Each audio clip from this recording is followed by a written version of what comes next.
It can arrive on an ordinary evening, without warning.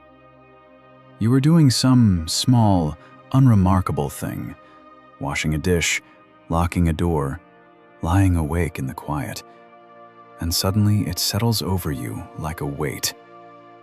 This is not the life I was supposed to be living. Somewhere, a long time ago, you carried a picture of how your life would look by now. There was a shape to it, a plan, a set of quiet expectations about who would be beside you, what you would have built, how the years would unfold. And somewhere along the way, the picture broke. Maybe a marriage ended that you never thought would end. Maybe a person you were supposed to grow old with is gone. Maybe your health failed, or the dream died, or the family you longed for never came, or a door slammed shut that you were certain would stay open. And now you find yourself standing in the middle of a life you did not plan and would not have chosen, looking around at it like a stranger, grieving a future that will now never come. And it does not take a single great catastrophe to land you here. Sometimes the life you planned is taken in one terrible blow. And sometimes it simply erodes, quietly, over years, until one day you look up and realize that somewhere along the way, the life you meant to live slipped out of reach without your ever noticing the exact moment it happened. The marriage that did not so much end as slowly die. The dream that did not shatter but simply faded, deferred and deferred until it was too late. The health that did not collapse but gradually declined. The family that was always going to come someday, until someday quietly became never. However it happened, suddenly or slowly, by tragedy or by the simple drift of years, the result is the same. You are living a life that does not match the one you carried in your heart, and the gap between them aches. If that is where you are tonight, if your life looks nothing like the one you imagined, if you are mourning not just what you lost, but the whole future that was supposed to follow it, if you feel like you are somehow living the wrong life, or a leftover version of your own, and if underneath it all, you are afraid that it is simply too late now for anything good, then I want you to stay here with me for a while. Because there is a word for you, an old and tender word that does not pretend the loss away and does not rush you past your grief, but begins, gently, to speak hope into the very life you never chose. So take a breath, and let me speak to the one who is grieving the life that was supposed to be. And let me say at the very start what this hour will not do. It will not tell you to simply count your blessings and cheer up, as though gratitude could erase grief. It will not inform you that everything happens for a reason, in that thin, dismissive way that makes a mourning heart feel unseen. And it will not pretend that the life you lost did not matter, or that you are wrong to ache for it. Your loss is real. The life you planned was precious, and its passing is worth grieving. So I will not rush you, and I will not minimize what is gone. What I will do is sit with you in the honest truth of the loss, and then, slowly, point you toward a hope that does not depend on pretending. Because there is a hope that can hold both your grief and your future at once. And it is sturdier than any cheerful slogan. And it is meant for exactly the life you are living now. Let me begin by naming this grief honestly, because it is a real grief, and it is one the world rarely knows how to see. It is the mourning of a future that will now never happen. This is a strange and lonely kind of loss, because you are not only grieving something that is gone, you are grieving something that was never going to be. the life you planned, the years you pictured, the person you thought you would become. All of it lived only in your imagination. And yet its death is as real as any other. You are mourning a wedding that will not happen, a marriage that will not grow old, a child that will not come, a career that will not unfold, a version of your life that existed so vividly in your mind that its loss leaves a real and aching hole. And almost no one understands this grief, because there is nothing to point to, no funeral to hold, no casket to bury. You are mourning a ghost, the ghost of the life that was supposed to be. And because it is a ghost, you may even feel a strange guilt about grieving it, as though you have no right to mourn something that never actually existed. People who lose a real thing are permitted their grief, but how do you explain the ache for a future that was only ever imagined? And so you may scold yourself, telling yourself to be grateful for what you do have, to stop crying over a life that was never promised to you anyway. But hear this clearly. The grief for a lost future is a true grief, and you are allowed to feel it. The hopes you carried were real hopes. The future you pictured shaped how you lived, what you worked toward, what you dreamed of in the quiet. Its loss is a genuine loss, even though it leaves no empty chair at the table. You do not have to justify this sorrow or earn the right to feel it. It is real, and God sees it, and you may bring it to Him without apology. It is the disorientation of waking into an unchosen life. You did not sign up for this. You look around at your circumstances, and a part of you keeps insisting that there has been some mistake, that this cannot be your actual life, that surely you will wake up and find yourself back in the life you meant to live. There is a constant, low sense of wrongness, of being out of place, of living in a story that was assigned to someone else. How did I get here, you think? This is not my life. And the unfamiliarity of it all, the strangeness of a future you never prepared for, leaves you feeling lost in your own days. It is the loneliness of grieving something no one else can see. When a person dies, others gather around you. When you lose your health or your marriage, people may understand.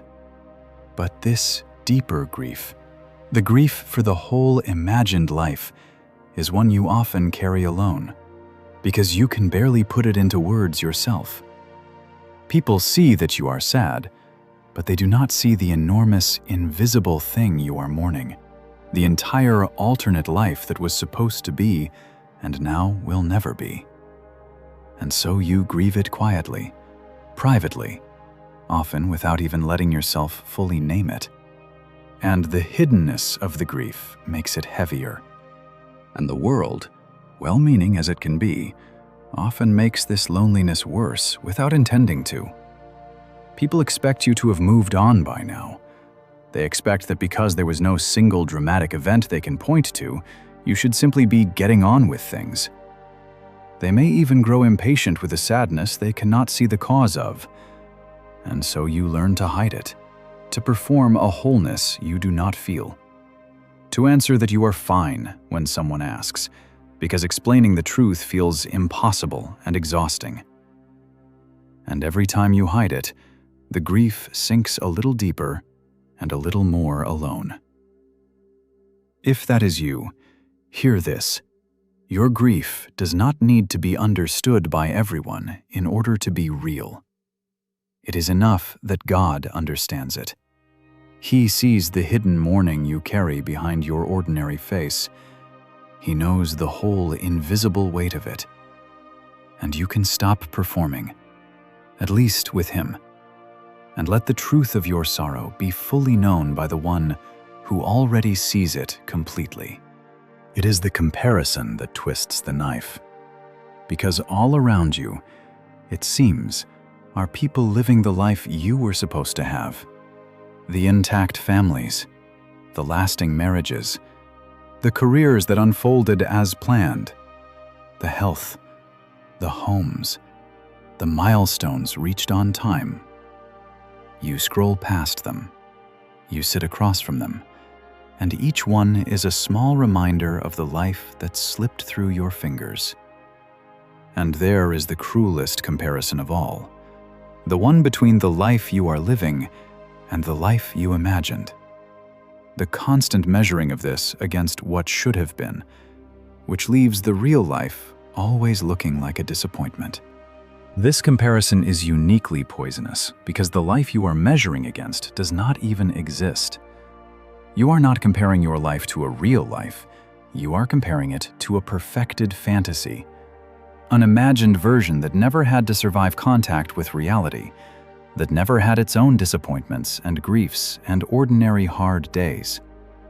The planned life lives in your mind as a flawless thing, and of course your actual life, with all its mess and pain, looks shabby beside a flawless thing that was never tested.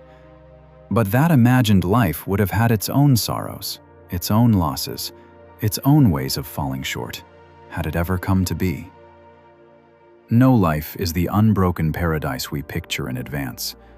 So when you measure your real days against the perfect phantom of the life that never was, you are measuring against an illusion, and you will always lose. Set down the phantom. Your real life, hard as it is the only one God can actually meet you in and bless. It is the loss of who you thought you would be. So much of our identity is wrapped up in our plans. I was going to be a wife. I was going to be a father. I was going to build that, become that, live there, grow old doing this. And when the plan dies, a version of yourself dies with it. And you are left not only grieving the life, but wondering who you even are now.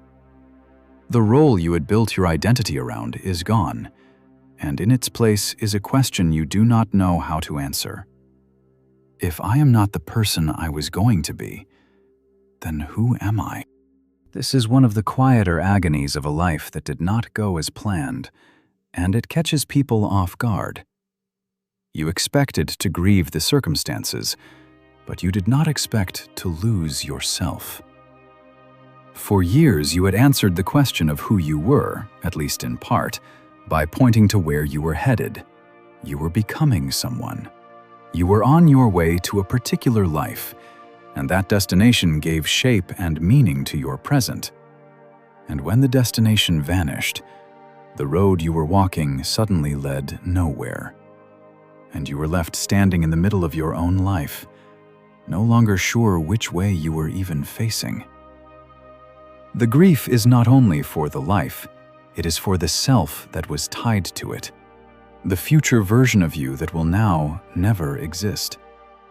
And learning who you are when you are no longer who you were going to be is its own slow and disorienting work.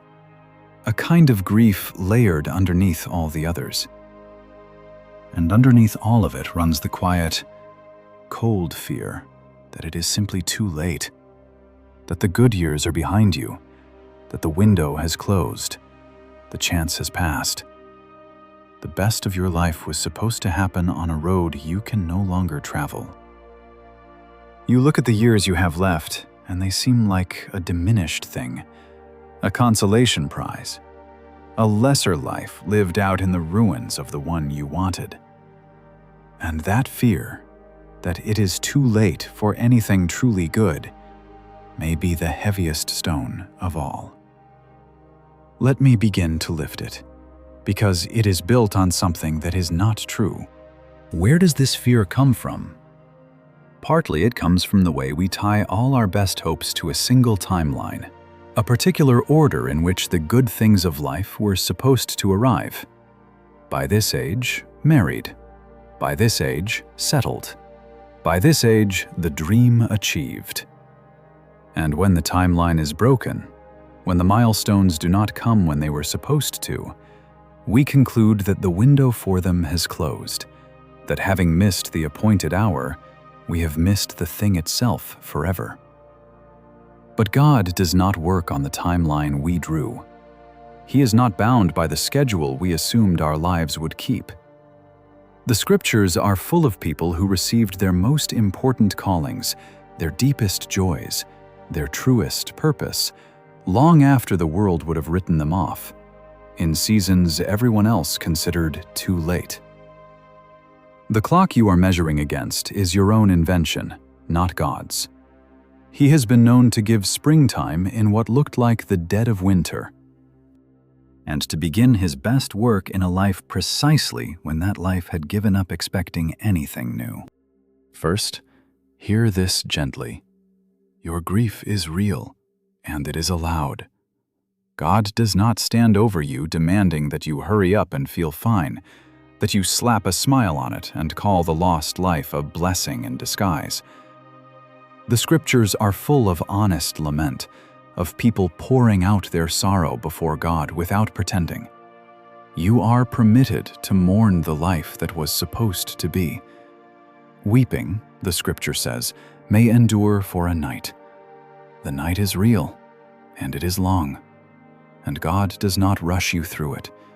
So do not add to your grief the burden of thinking you should not be grieving. You should.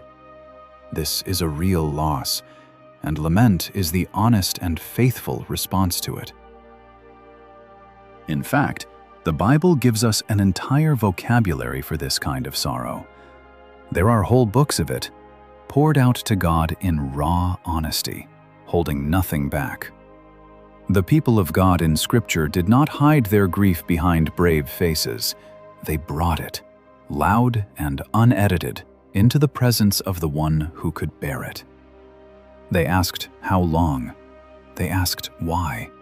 They told God exactly how broken and bewildered and angry and lost they felt. And God did not rebuke them for it. He received it. He drew near to it. There is a deep permission in that for you tonight.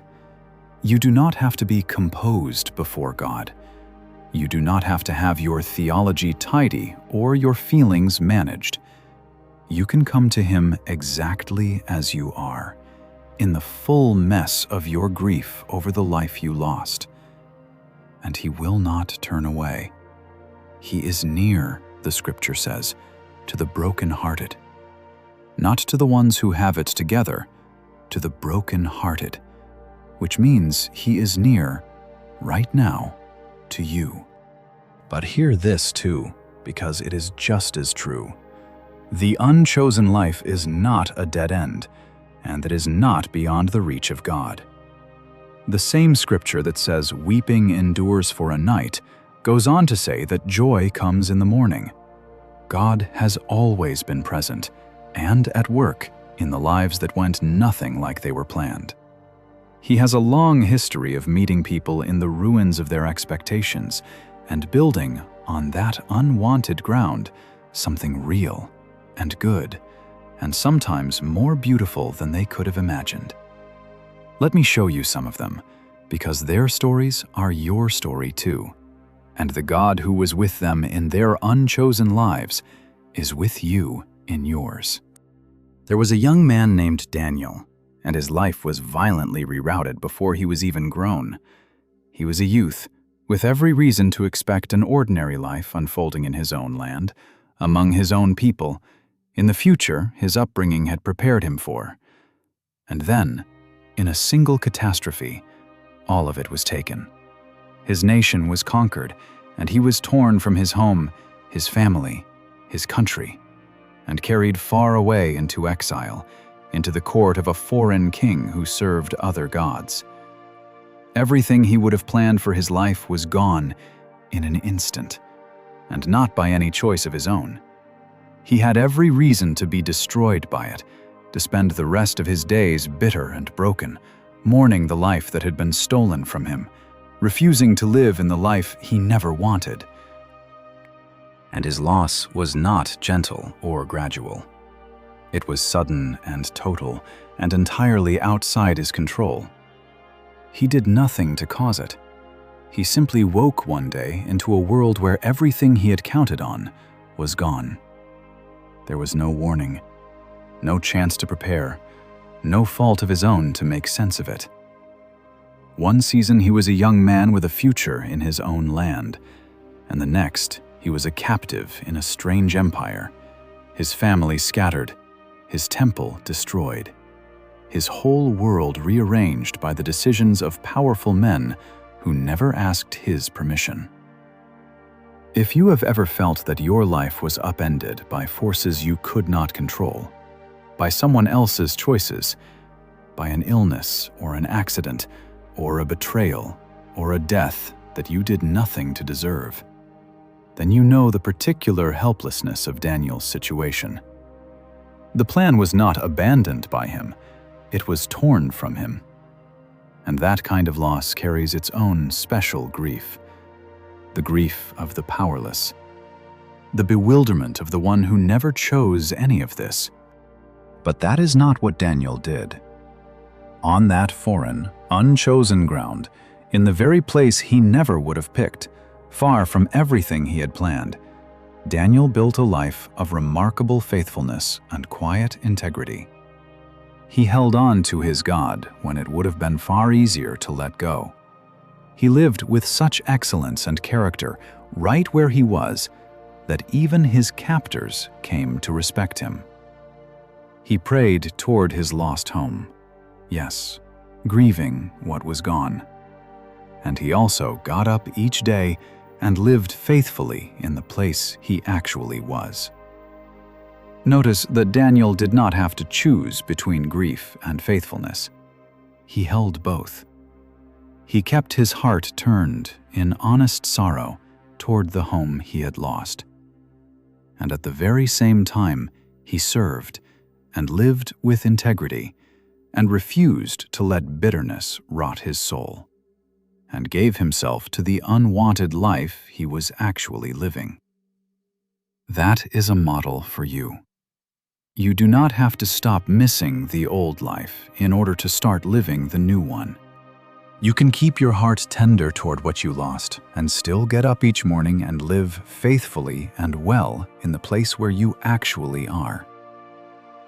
And God was with him through all of it, through the long years of exile, through the danger of the lion's den, through a lifetime lived far from the home he never stopped loving.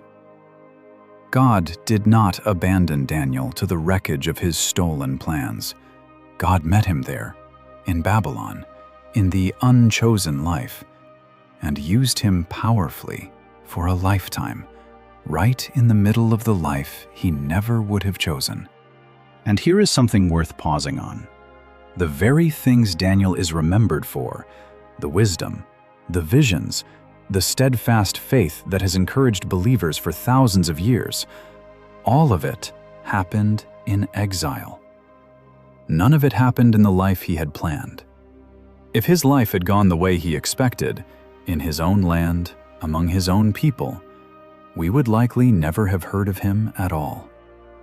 It was precisely in the unchosen life, on the ground he never wanted, that God did the work that mattered most. This does not mean the exile was not a real loss, or that his grief for his homeland was not genuine. It means that God was able to bring something of lasting and extraordinary value out of the very circumstances Daniel would never have chosen. And that should give you pause about your own unchosen life.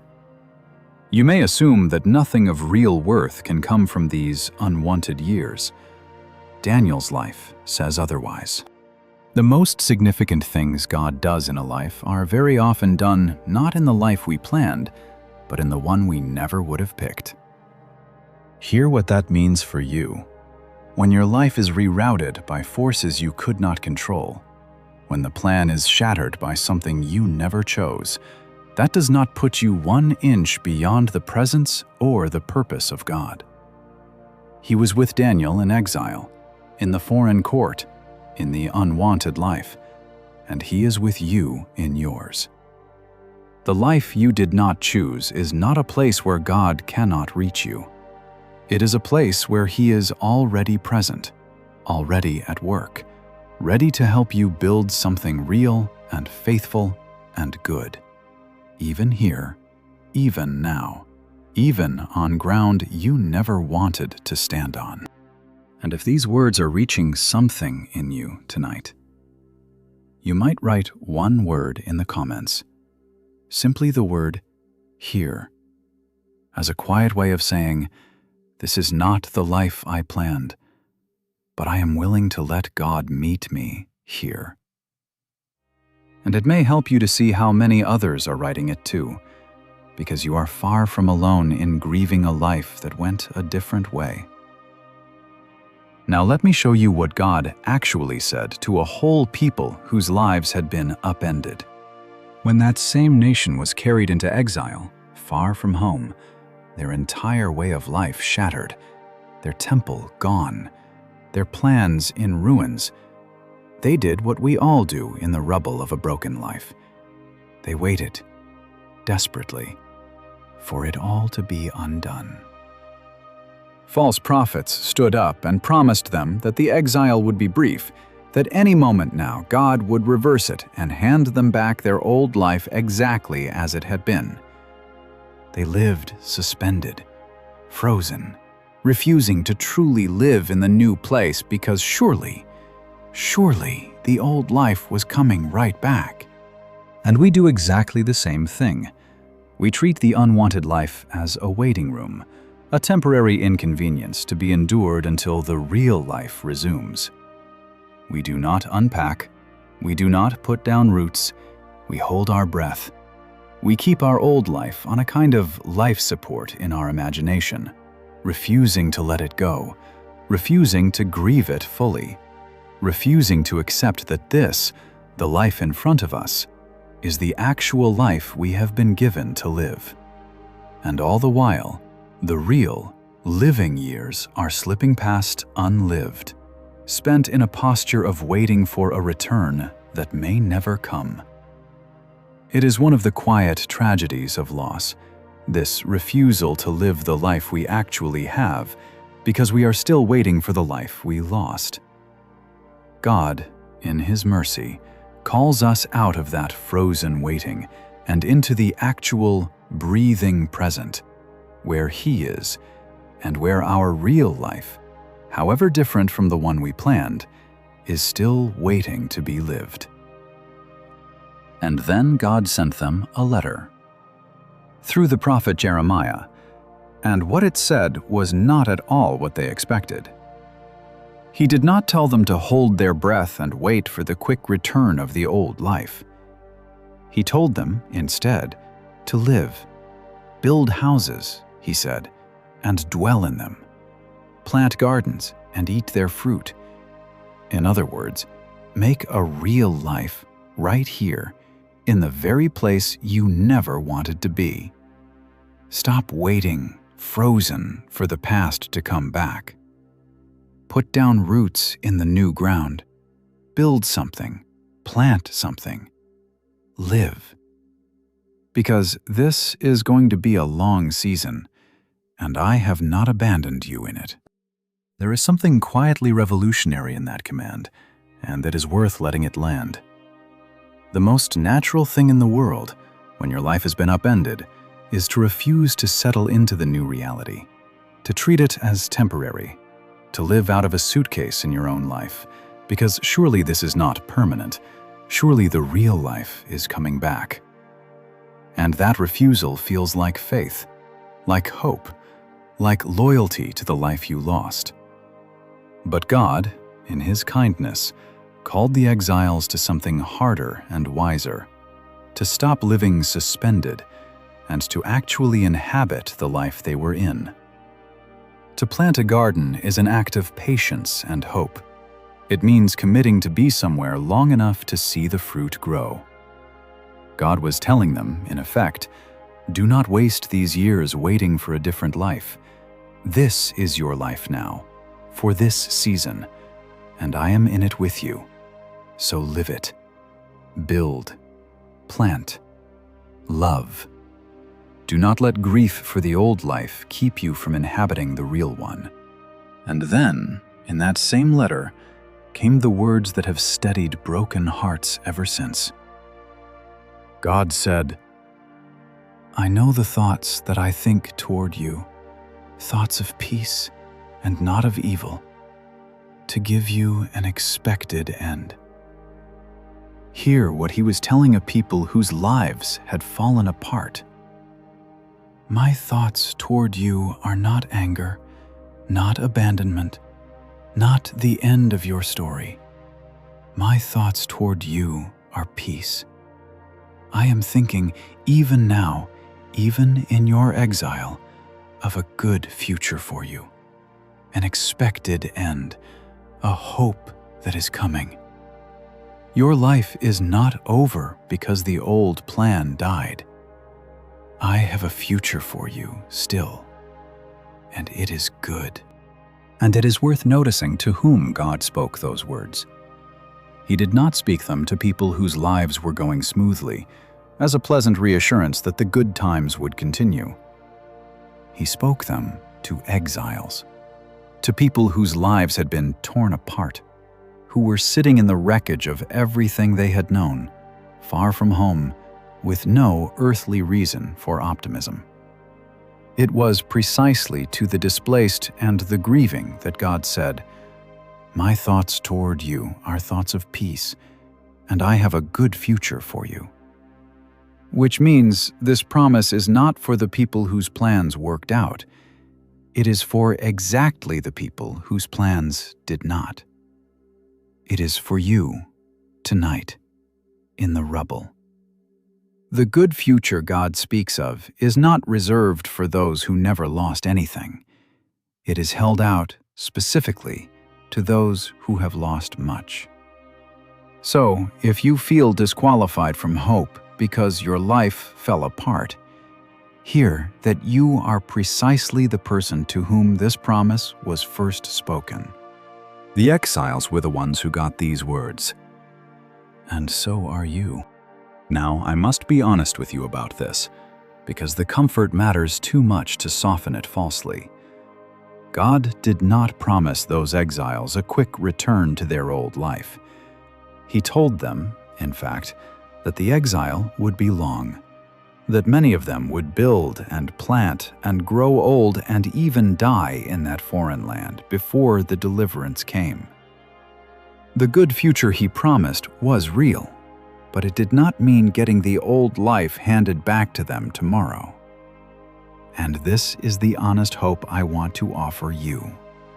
God's promise to you is not that he will simply rewind the loss, undo the divorce, raise the dead, restore the exact life you planned on your timeline as if none of it had happened. The promise is deeper and truer than that. It is that he is with you, that his thoughts toward you are peace, that he has a good future for you still, and that you are free to stop waiting, frozen, for the old life, and to begin, even now, to build a real one on the new ground.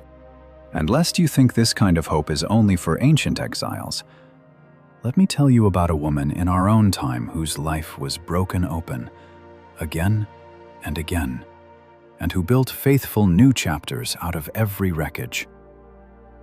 Her name was Elizabeth Elliot.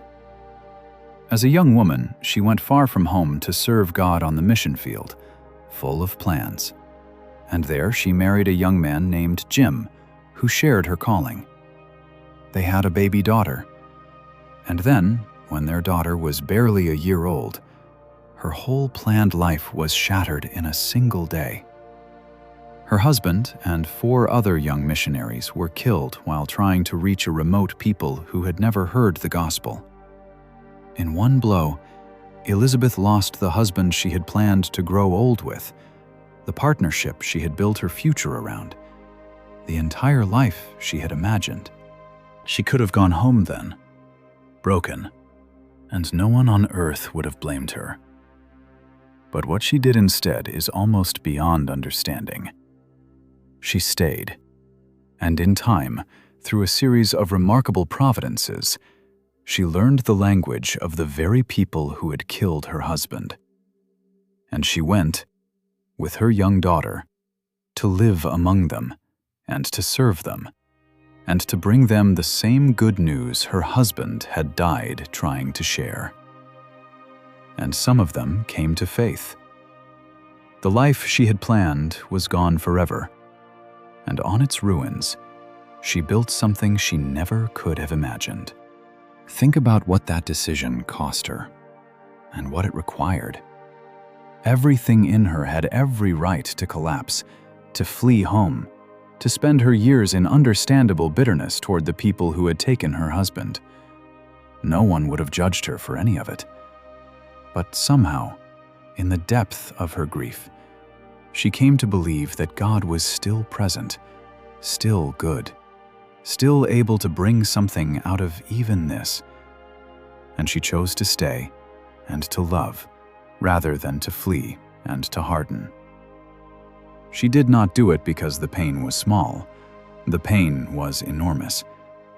She did it because she trusted that God was with her even here, in the rubble of the life she had planned, and that He could make something of even this loss.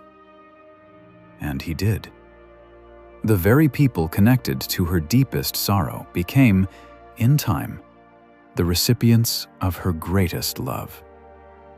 That is the kind of thing God can do on the ground where a dream has died, when a grieving person dares to keep trusting Him there. Years later, she returned home and built yet another new chapter as a writer and a speaker whose honest words about suffering and trust would steady countless other broken hearts. She married again, and then, after some years, she was widowed a second time, her new husband taken by illness. Again and again, her life refused to follow the plan. Again and again, she grieved, and then, slowly, built something faithful out of the pieces. And out of all that loss came some of the most trusted words on suffering and the faithfulness of God that her generation would ever hear. There is something important in that. Her ministry of comfort to others flowed directly out of her own devastation. She did not speak to the suffering from a safe distance, but as one who had buried a husband, and then buried another, and walked the long road of grief herself. Her words carried weight precisely because they had been forged in the fire of her own losses. And this is a pattern God often works. The very wound that breaks us becomes, in time, the place from which we are able to reach others who are breaking. This does not make the loss good, and it does not mean the suffering was a price worth paying. But it does mean that even your grief, even the wreckage of your plans, is not wasted in God's economy. He can take the very thing that broke you and make it, someday, a source of healing for someone else walking the road you are walking now. And she left us a piece of wisdom for exactly the days when life has fallen apart and you cannot see the way forward.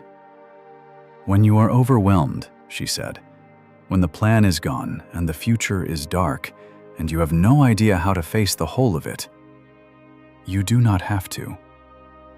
You only have to do the next thing, the next small, ordinary task in front of you. Make the meal, answer the door, take the next single step. And above all, in the doing of it, trust the living God. You do not have to see the whole new life to take the next faithful step into it. You only have to do the next thing and trust Him with the rest. There is profound relief in that simple counsel, because the great paralysis of a shattered life is the impossibility of facing all of it at once. When the plan is gone, the whole unknown future rises up in front of you like a mountain, and you cannot imagine how you will ever climb it. And so you freeze. But Elizabeth Elliot's wisdom cuts the impossible mountain down to a single, manageable step. You are not required to figure out the rest of your life tonight. You are not required to know how the new chapter ends, or even how it goes.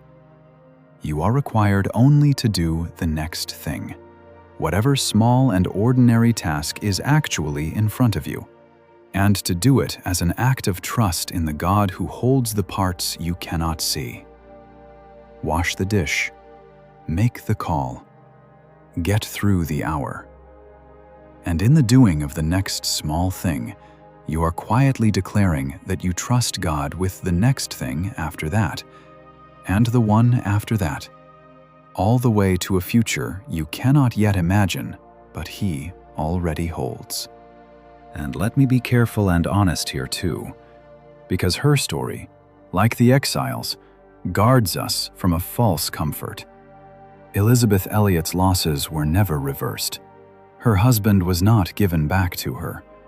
Her grief was real and lifelong. God's faithfulness to her did not mean the suffering was undone, or that it was all somehow worth it in a way that made the pain small.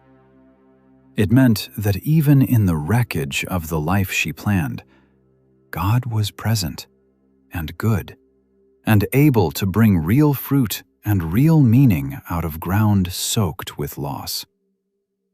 That is the honest hope.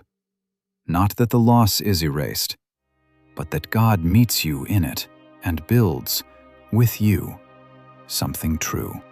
So let me tell you what is actually true. The truth that all of these stories point toward. God is present in the unchosen life. This is the first and deepest comfort. You have perhaps imagined that God was only really with you in the life you planned, and that when it fell apart, you wandered off the map of His care into some forsaken territory. But that is not so.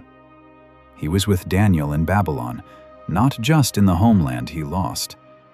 He was with the exiles in their captivity, thinking thoughts of peace toward them.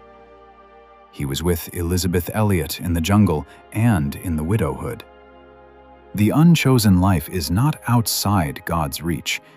It is exactly where He meets His people, again and again, and does some of His deepest work. He is not waiting for you back in the life you lost. He is here, with you, in the life you are actually living.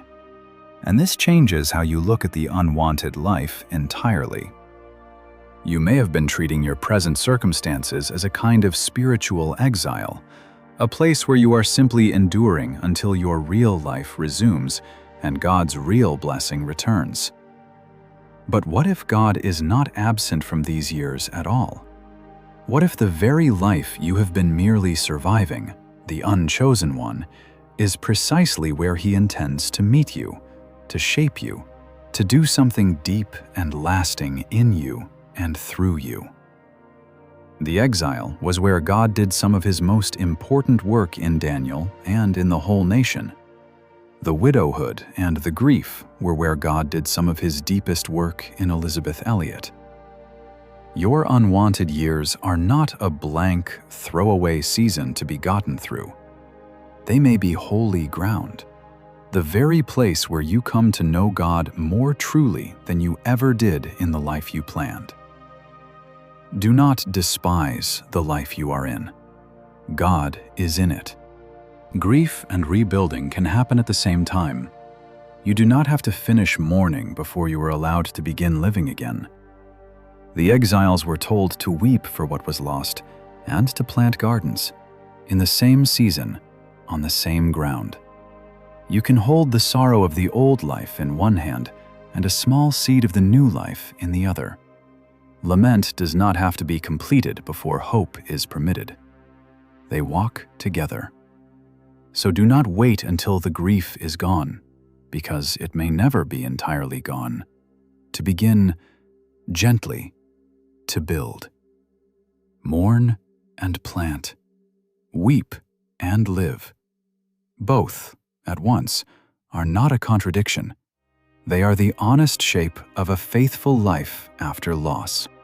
We tend to imagine healing as a straight line, a tidy progression where first you finish grieving and then you begin again. But real healing is not like that. It is far messier and more overlapping. You will be planting a garden in your new life and be ambushed in the middle of it by a wave of grief for the old one. You will have a good day and then a terrible one. You will take a brave step forward and then spend a week unable to get out of bed. This is not failure, and it is not going backward. It is simply what healing actually looks like. A slow, uneven, 2 steps forward dance between mourning and rebuilding, often happening at the very same time. So do not wait for a clean finish line to your grief before you let yourself begin to live. And do not panic when grief returns after you thought you had moved on. Both belong. The garden and the tears grow in the same soil, and God is tending both. And much of what God does in these seasons, He does quietly, beneath the surface, where you cannot see it.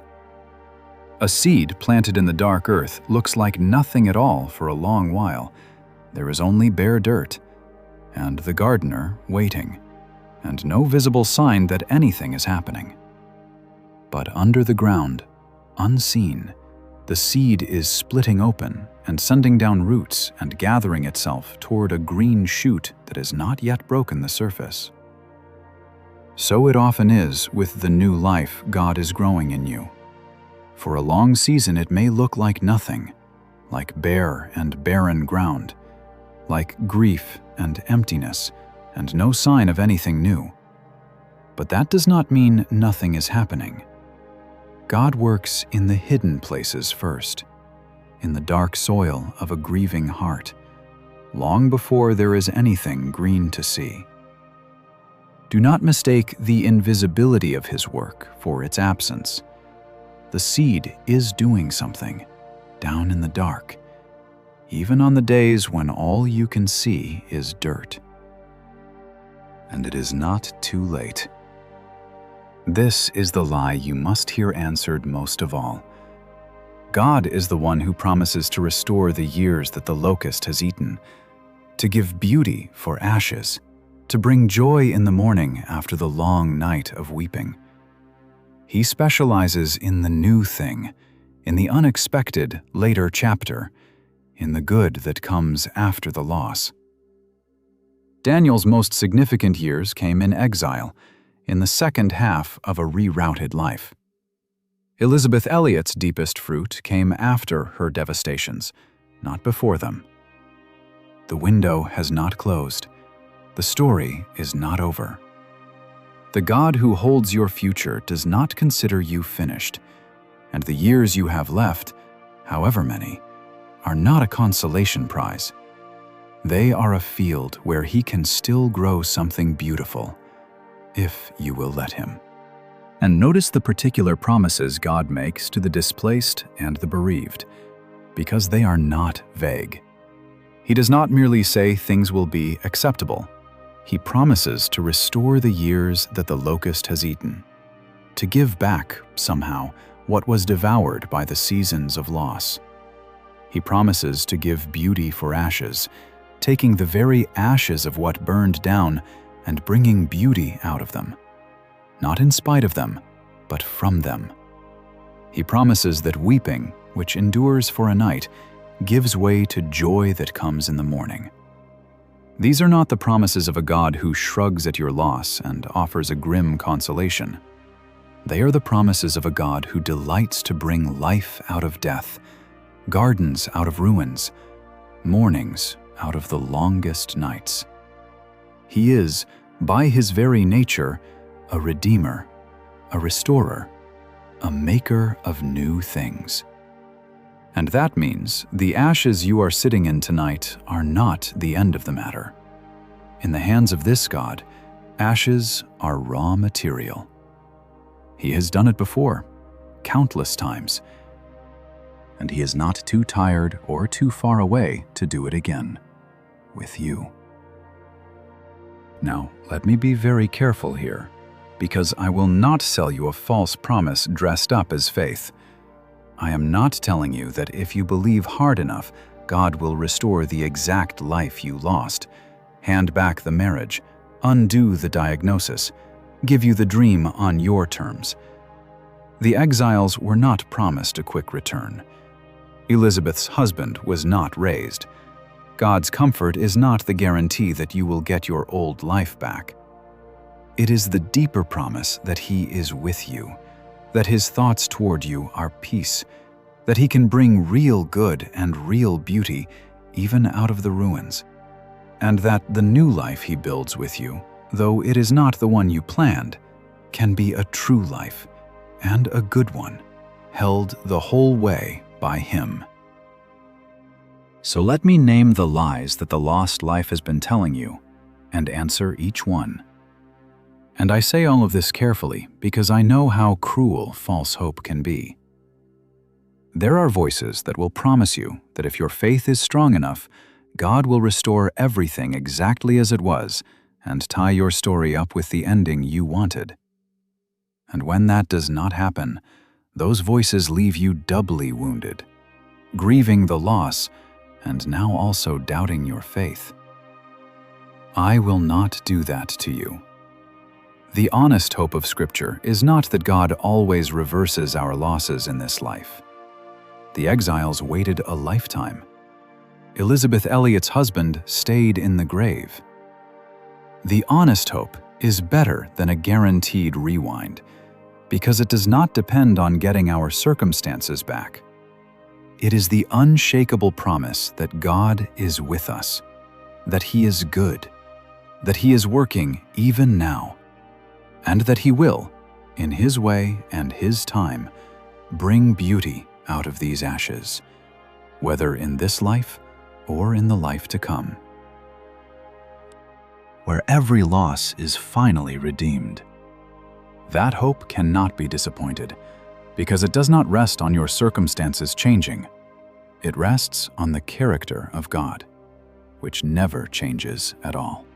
The first lie is that your life is ruined, over, finished, because it did not go the way you planned.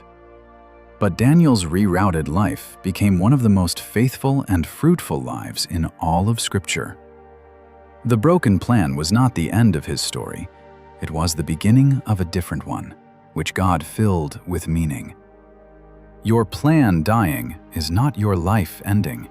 It is one chapter closing, painfully, and another, unwritten, waiting to begin. The story is not over. It has only turned a page you did not want to turn. And the author of your story is not finished writing. We forget, in our grief, that we are reading our own lives from the middle, with no view of the chapters still to come. From where you sit tonight, the loss feels like the final word, because it is the latest word, and grief collapses the future down to the size of the present pain. But the latest word is not the last word. There are pages you have not yet read, a chapter, perhaps many chapters, that the loss has not touched and cannot foreclose. Daniel, sitting in the early days of his exile, could not have imagined the long, fruitful life that lay ahead of him. He only knew the breaking.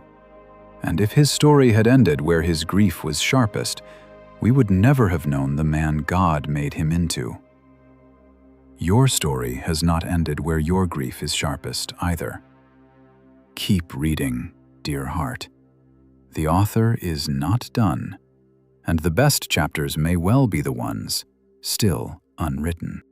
The second lie is that it is too late for you to have anything good now.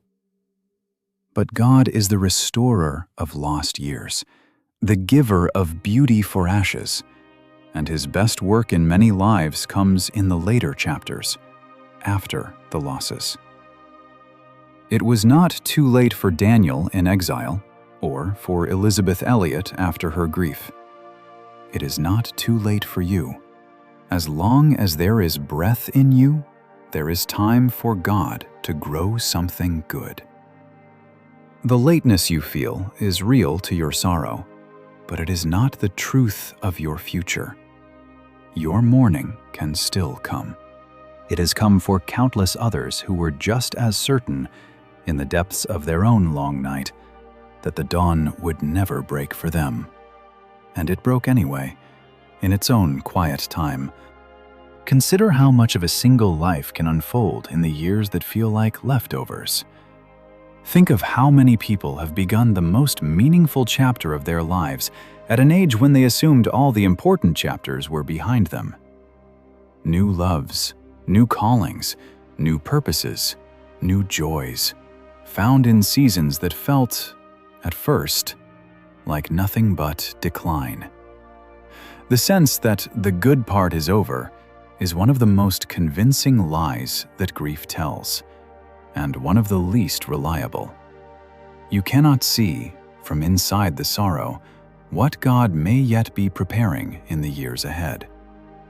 The locust has eaten some of your years, perhaps many of them, but the God who promises to restore the years the locust has eaten is not finished writing your story. What feels like the diminished remainder of a ruined life may, in His hands, become the richest part of it. Do not let the lie of too late close a door that God has not closed. The third lie is that you have to finish grieving before you can move forward. But the exiles were told to mourn and to build in the same season. You do not have to choose between honoring your grief and beginning to live. You can do both. In fact, you must. Because if you wait for the grief to fully end before you begin again, you may wait forever and miss the life that is still there to be lived. Grieve honestly and build gently at the same time. That is not a betrayal of what you lost. It is faithfulness to the God who is still with you. And notice the strange logic of waiting for grief to end before you live again. Grief over a life-altering loss does not have a tidy ending. It softens over time. It changes shape. But for the deepest losses, it never entirely disappears. So, if you make the complete end of grief the condition for beginning to live, you are really deciding never to live again, because that condition may never be fully met. The people who heal best are not the ones who wait until the grief is gone. They are the ones who learn to carry it with them, gently, as they go on living. You will likely always carry some tenderness for the life you lost. That is not a wound that disqualifies you from a new life. It is simply part of who you now are. A scar that aches in certain weather, that you carry with you into the good days that are still to come. You do not have to leave your grief behind to move forward. You only have to be willing to carry it with you, and to keep walking anyway. The fourth lie is that God abandoned you when your life fell apart, that He was absent in the breaking. But He was with Daniel in the exile, and his thoughts toward the captives were thoughts of peace. And He was with Elizabeth Elliot in her darkest valleys. He did not leave you when the plan died. He was there in the wreckage, and He is here now in the unchosen life, nearer than you know. The silence you may have felt was not His absence. It was the muffling of grief. He never left. He is with you in this life, the real one, right now. Grief has a way of making God feel far off, even when He is closest. The pain fills the whole sky, and you cannot feel His presence through it. And you conclude that He must have withdrawn, that He let your life fall apart and then walked away from the wreckage. But the feeling of His absence is not proof of His absence. Some of the people who have most profoundly known the nearness of God have known it precisely in their darkest valleys, often only realizing later that He had been holding them the whole time, even when they could feel nothing but the dark. The numbness, the silence, the sense of being alone in it. These are the symptoms of grief, not the verdict of heaven. God was in the breaking, closer than your own breath, grieving with you even as you grieved, and He has not moved an inch from your side since. You may not feel Him tonight. That does not mean He is not there. The broken-hearted are exactly the ones He draws near to, and you are not the exception to that promise. You are its very object.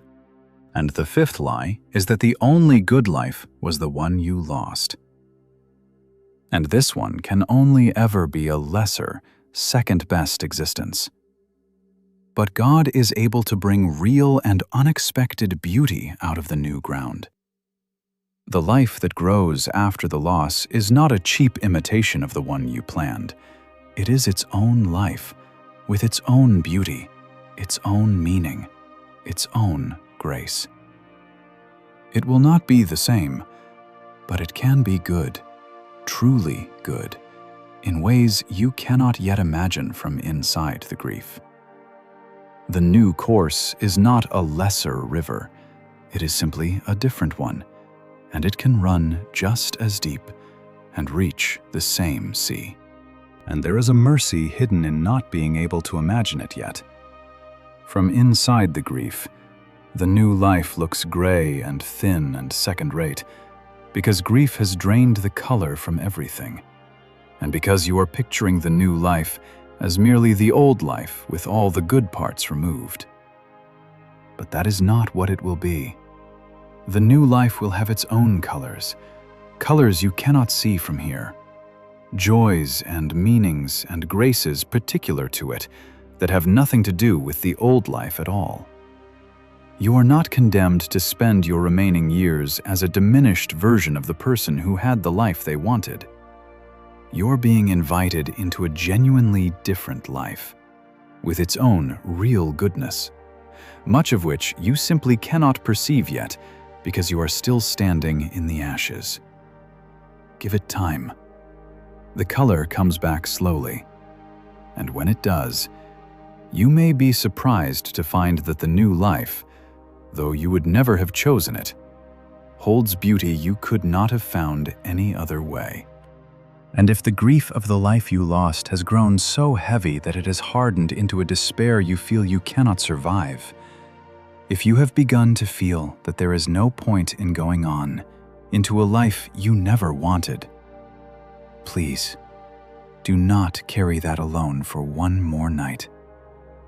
Reach out, as soon as you can, to someone you trust, a friend, a pastor, a counselor. This kind of weight was never meant to be carried in isolation. Reaching for help is not weakness, it is a brave and faithful step toward the morning that is coming. You are not alone in this, and this night of weeping, however long, is not the end of your story. So what do you actually do when you are living a life you never chose? A few gentle things. Let yourself grieve, honestly and before God. Do not pretend the loss away or rush to call it a blessing. Pour out your sorrow to God, who can bear it.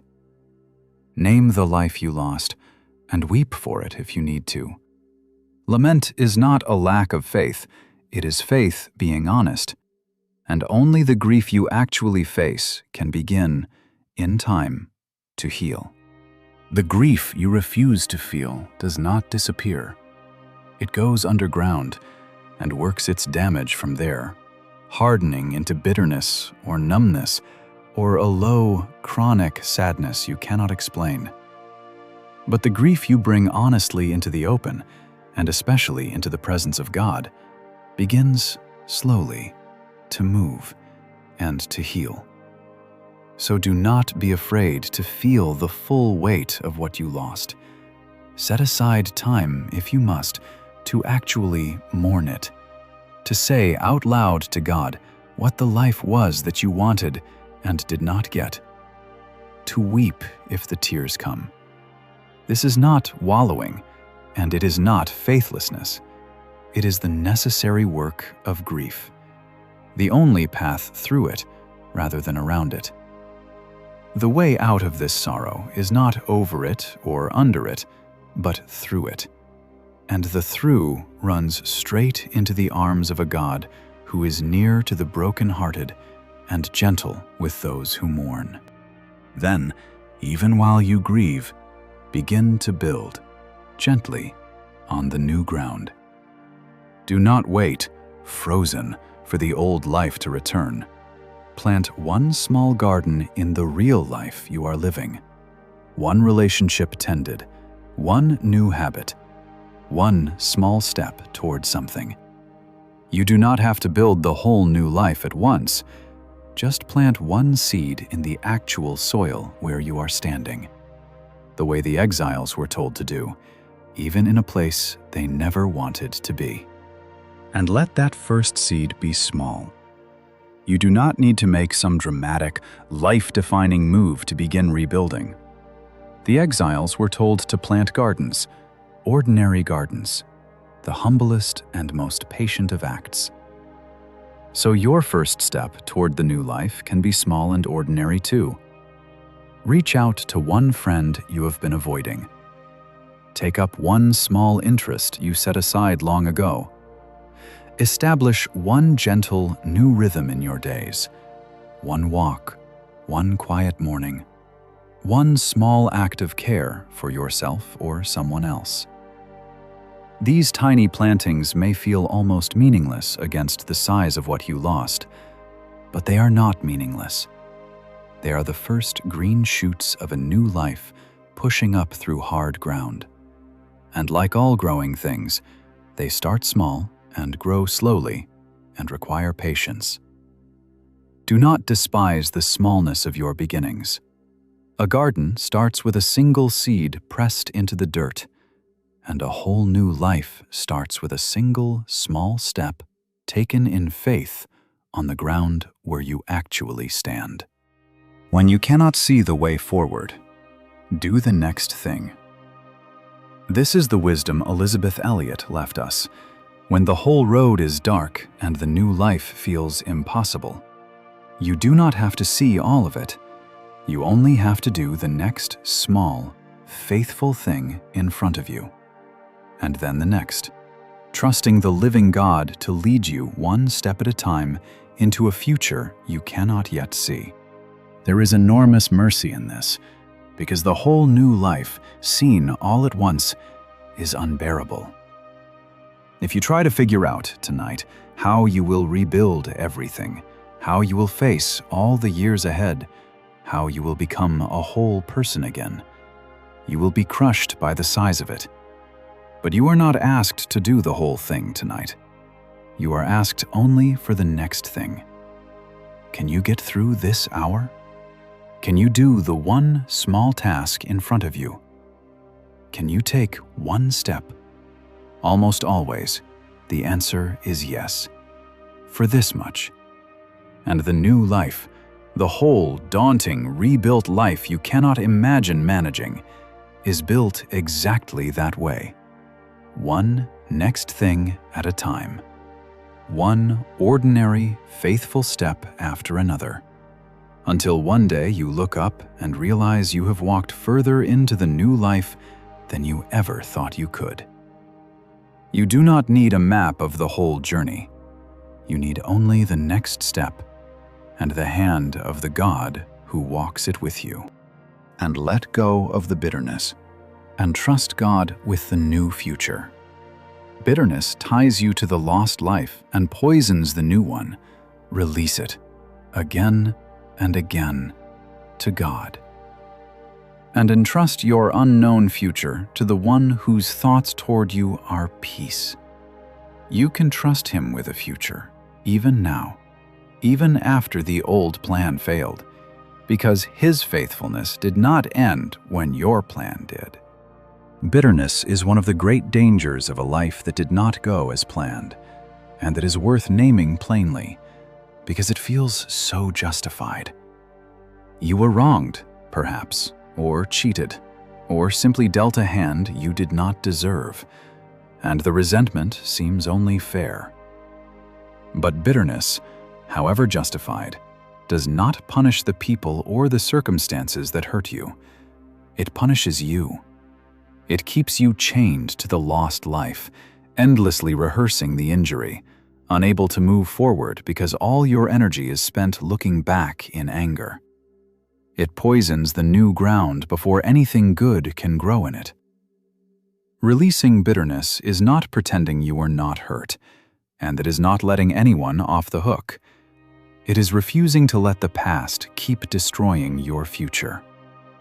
So bring the bitterness, again and again, to God. Hand Him the resentment you have every right to hold, and let Him carry both the wrong that was done and the justice it deserves, so that your own hands are free, at last, to begin building something new. And look for God's presence in the unchosen life. He is not only in the life you lost, He is here, in the one you are living. Learn to notice Him in it, the small mercies, the unexpected kindnesses, the quiet provisions that come even in this season. He is at work in the new ground, and the more you look for Him there, the more you will find that the unchosen life is not God-forsaken at all, but quietly full of His presence, if you have eyes to see it. Let me leave you with this, and then I will let you go gently. Imagine a river, flowing along the bed it has always known, the course it expected to follow all the way to the sea. And then one day, a great stone falls, a landslide, a breaking, and the channel is blocked completely. The water cannot go the way it planned, and for a while it pools and churns against the stone, going nowhere. And from the bank, it looks as though the river has simply ended. But water does not stop. Slowly, quietly, it begins to feel along the ground for another way. It presses and seeps and searches, and little by little it carves a new channel, a course it never would have chosen, around the stone it never wanted. And here is the strange and beautiful thing. In time, that new channel deepens and runs clear, and green things begin to grow along its new banks, and the river, the very same river, reaches the sea after all, by a way it never planned. The stone was real. The old channel is truly gone, and there is no pretending otherwise.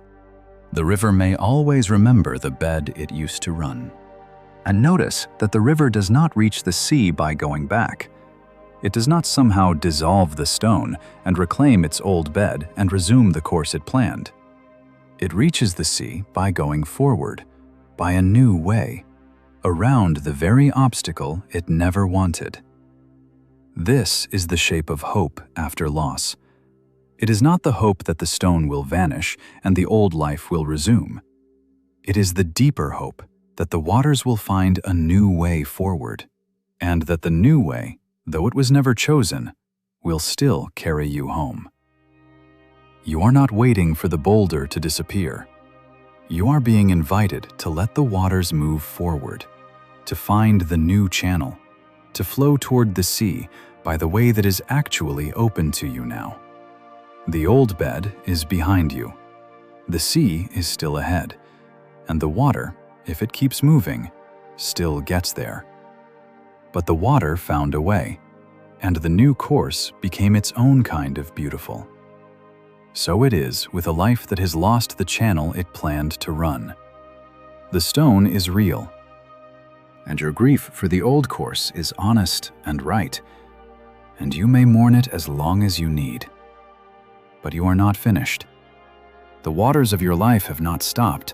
They are only slowly, painfully, finding a new way around the thing that fell.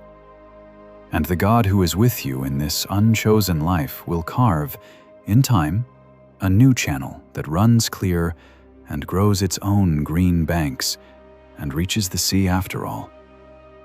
Not the course you planned, but a true course, and your own, and held every moment by the one who never once planned to lose you. So grieve the old channel, dear heart, as long as you need to. And then, when you are ready, even a little, let the waters begin gently to find the new way. They will reach the sea. The God who has not left you will see to it. And one day, on a shore you cannot yet picture, you will look back and see that the water never once stopped flowing, and that He was carving the new way the whole time, even on the nights when all you could hear was the water breaking against the stone.